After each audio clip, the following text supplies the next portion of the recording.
தானங்கள் நிறைய விஷயங்கள் இருக்கு. ஒவ்வொரு பொருளையும் தானம் செய்யறதுனால ஒவ்வொரு பலன் கிடைக்கும் அப்படிங்கிறத நாம முடிந்தவரை தெரிஞ்சிருப்போம். இப்போ உதாரணத்துக்கு அரிசியை நாம தானம் செஞ்சோம் அப்படின்னா சந்திரனுடைய பரிபூர்ணமான அருள் கிடைக்கும். மொச்சை பயிரை தானம் செஞ்சோம்னா சுக்கிரனுடைய அருள் கிடைக்கும். எள்ளு பயிரை நம்ம தானம் செஞ்சோம் அப்படின்னா சனி பகவானுடைய அருள் கிடைக்கும். பச்சை பயிரை தானம் செஞ்சோம்னா புத பகவானுடைய அருள் கிடைக்கும். துவரம் பருப்பு தானம் செஞ்சா முருகப்பெருமானுடைய அருள் கிடைக்கும். அங்காரகனுடைய அருள் கிடைக்கும். கொண்டைக்கடலை குரு பகவானோடது. இதை மாதிரி நம்மளுக்கு நிறைய விஷயம், நிறைய பொருட்கள் இருக்கு. அதெல்லாம் ஒவ்வொரு பலன்களையும் கண்டிப்பா கொடுக்கும். ஆனா தானமே கொடுத்தாலும் வாங்கக்கூடாத பொருள் என்ன, இலவசமாக கொடுத்தாலும் வாங்கக்கூடாத பொருள் என்ன, அந்த பொருளை இப்போ நான் சொல்லக்கூடிய இந்த பொருள் நீங்கள் வாங்கினீங்கன்னா தொடர்ச்சியாக உங்கள் வாழ்க்கையில் பிரச்சனை மேலே பிரச்சனை வந்துக்கிட்டே இருக்கும். ஒரு சில யோசிச்சு பாருங்களேன், நான் ஒன்றுமே செய்யலப்பா, நான் கம்முன்னு தான் இருந்தேன், ஆனால் என் வாழ்க்கையில் அடுத்தடுத்து பிரச்சனை வந்துக்கிட்டே இருக்கு, என்னால் ஃபேஸ் பண்ணவே முடியல, இது மாதிரிலாம் சொல்லி கேள்விப்பட்டிருப்பீங்க. ஏதாவது ஒரு இடத்துல யோசிச்சு பார்த்தீங்கன்னா கண்டிப்பாக இந்த பொருளை யார்கிட்டையாவது அவங்க தானமாக வாங்கியிருப்பாங்க அல்லது இலவசமாக வாங்கியிருப்பாங்க. இல்லை அப்படின்னா அவங்கள்ட்ட காசு கொடுக்காம, சொந்தக்காரர் தானே அப்படின்னு சொல்லி காசு கொடுக்காம அவங்க தான் அவங்க வீட்டில் அது இருந்துச்சு, எக்ஸ்ட்ரா இருந்துச்சு கொடுத்தாங்க, இதை மாதிரிலாம் வாங்கியிருப்பீங்க. இதை மாதிரி இந்த ஒரு பொருளை எக்காரணத்துக்கிட்ட வாங்காதீங்க.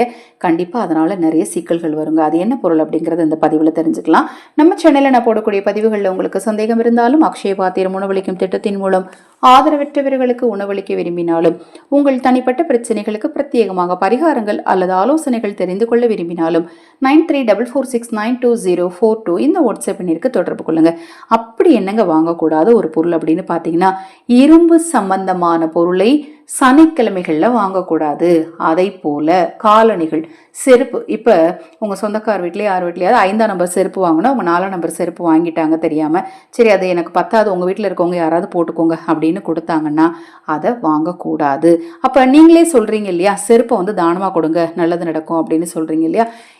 அதாவது செருப்பே இல்லை, அவங்களுக்கு அது கண்டிப்பாக கொடுக்கணும், அப்போ தான் அது அவங்களுக்கு யூஸ் ஆகக்கூடிய ஒரு பொருள் அப்படிங்கும்போது தாராளமாக கொடுக்கலாம், தவறு கிடையாது.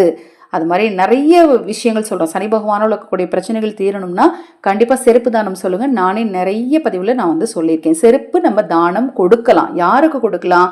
செருப்பே இல்லாதவர்களுக்கு கொடுக்கலாம். ஏற்கனவே 4 செருப்பு வச்சுருக்கவங்களுக்கு ஒரு செருப்பு கொண்டு போய் நீங்கள் கொடுத்தாலுமே அது உங்களுக்கு பலன்களை கண்டிப்பாக கொடுக்காது.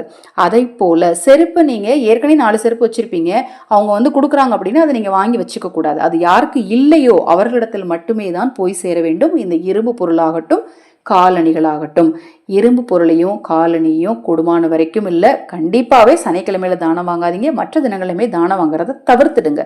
அதனால பல பிரச்சனைகள் உங்கள் வாழ்க்கையில் உண்டாகும்னு சொல்லப்படுது. இது போன்ற எண்ணற்ற தகவல்களை தொடர்ந்து தெரிந்து கொள்ள தொடர்ந்து நம்ம சேனலை பாருங்க. ஹரஹர சங்கர ஜெய ஜெயசங்கர. மகாபெரிவா திருவடிப்பாதம் சரணம் சரணம். நல்லதே நடக்கட்டும்.